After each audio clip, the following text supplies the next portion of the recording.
All right, let's talk Dallas Cowboys. Obviously, in the thick of Cowboys training camp, a lot of good stuff coming on, a lot of buzz, a lot of excitement, of course, with Dallas. But there's one recent report that was highlighted on our daily show earlier that when you dive deeper into it, I think the Cowboys got a steal maybe a year later than people originally envisioned. But it looks like this young Cowboy that was kind of forgotten is about to be emerged as a key contributor. We'll get to all that in just 1 second. But first, I'm Nick. That is Andrew. And this is Saturday Morning Inspection.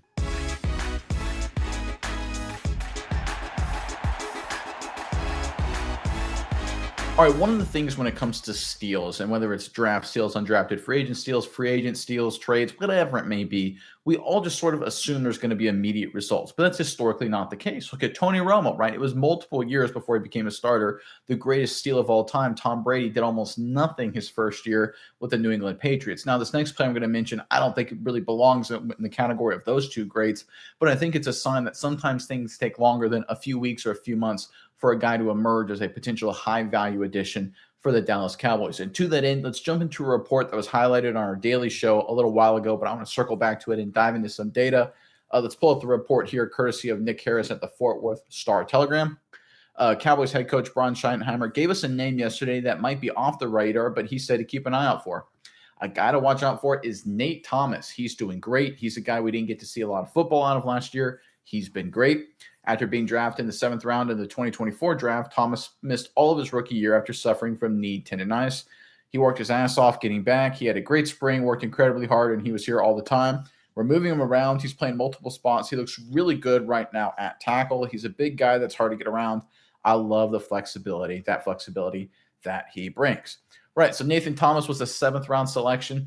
Kind of forgotten, obviously, injuries, all the attention on Guyton last year, and really just everything else going on with the Cowboys with all the injuries and drama, moving off of Mike McCarthy, definitely slid under the radar. But based on early reports so far with what he was doing this offseason and out of training camp a few days in, he's doing a lot of really good things. He's opening up some eyes. And when you take a step back and look at Nathan Thomas's 2023 class, his peers, he actually looks pretty darn good when compared to a lot of guys that were drafted before him at the tackle position.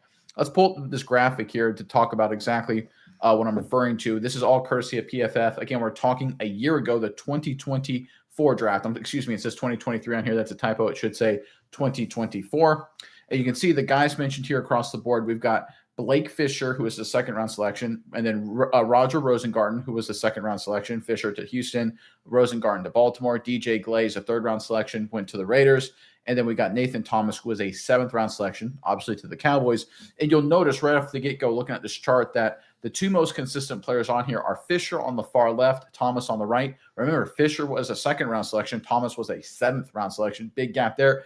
But when you look at the raw data, Thomas, folks, he was better. And I tell you what, that is reason to be really excited if you're a Cowboys fan, because you're talking about that value that you provide for getting that kind of delta, 7th round versus 2nd round. Fisher, again, played a lot of football for Houston last season. Looks to be a key depth piece, swing tackle for them going forward. Looks like Nathan Thomas compares very favorably to him, which means he could be that kind of role for the Cowboys. And when you look at two other guys who played a lot of football last season for their respective teams, Rosengarten again for Baltimore, Glaze for the Las Vegas Raiders, you can see that Thomas does a lot of things better than those guys. His overall grade was better than both of those guys. His run blocking grade was better than both of those guys. Now, Rosengarten and Glaze had better pass protection grades, one of the reasons why both those guys had solid rookie seasons. But Nathan Thomas's pass protection grade isn't terrible either, just below 75. So when you look at Thomas, just to kind of put this all together, he was a guy that falling to the 7th round, we would have called him a draft steal last year, a high value addition for the Dallas Cowboys last year. The fact that he missed the season due to injuries, obviously that's a disappointment, but he's rehabbed. Everything seems to be full go, and that draft steal potential that we would have talked about last season is emerging right now. And again, it may be a year later, but it doesn't really affect his future, and it doesn't affect the Cowboys' future. They're still happy, if you listen to Brian Schottenheimer, that they got him. It looks like the Cowboys have a key depth piece. We're not saying he's going to take Terrence Steele's spot or probably not Guyton's spot. We're talking about a key depth piece, swing tackle, versatile guy. You need those pieces because injuries do happen. Nathan Thomas, for the cost of a 7th round selection, incredible value, great find for the Cowboys. All right, Miles, I know you've got a few thoughts on this, but first, Cowboys fans, in the comment section below, we're talking offensive tackles here, so I've got a really hard question for you here. Who is the greatest offensive tackle, your opinion, Cowboys history, right? There's three guys that come to mind, obviously top of my head, right? But you could go a bunch of different directions here. Maybe you got an under the radar guy that people are sleeping on, but I think one of the three that I'm thinking of, I'm sure you're thinking of the same three, are at the top of the list. So give us your opinion. Who's the greatest offensive tackle of all time, Cowboys history? Put them in the comment section below. All right, Miles, let me turn it over to you now, though. What are your thoughts on this latest news out of Dallas? Yeah, Nick, I think I'm going to bring up a couple things that we like to reference on this channel. You say all the time, and it's two things in particular that I think have overlooked Nathan Thomas. Is one, people feel like players are Madden guys. They come into the game, their stats are what they are, and they're never going to get any better, never going to get any worse. And especially when an injury happens, people kind of forget about guys, and that's where this next piece comes up. The shiny new toy fallacy comes in, where you've got this guy over here, we've got Booker over here, and everyone forgets about Nathan Thomas, a great player in his own right. As the chart shows, that this is a guy that coming back from injury, he has the ability to be a strong depth piece for this team, as someone to be excited about. Something that this Dallas team could need is some depth behind the offensive line. So I think that's the case here for Nathan Thomas, as far as why we aren't hearing about him. And I'm glad Schottenheimer is the one to say, hey, this is a guy not on anybody's radar, but you need to go ahead, keep your eyes open for him, because he is a very solid player. So again, this is a guy that he hasn't really had a ton of NFL experience yet. Of course he's going to get better. He's going to develop. He's going to be better. He's going to be a solid depth piece for this team.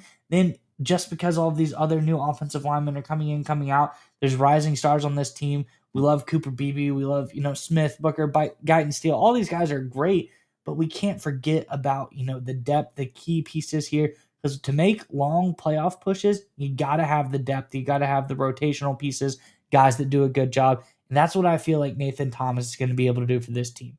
Especially, I key in, I love the fact that Schottenheimer is like, hey, guy off your radar, guy that you might not be paying attention to, it's a depth piece guy for us right now, but look at Nathan Thomas. The guy is worth taking a look at. I love that. So I'm excited to see how he progresses through training camp. I'm excited to see what he's able to do in the preseason.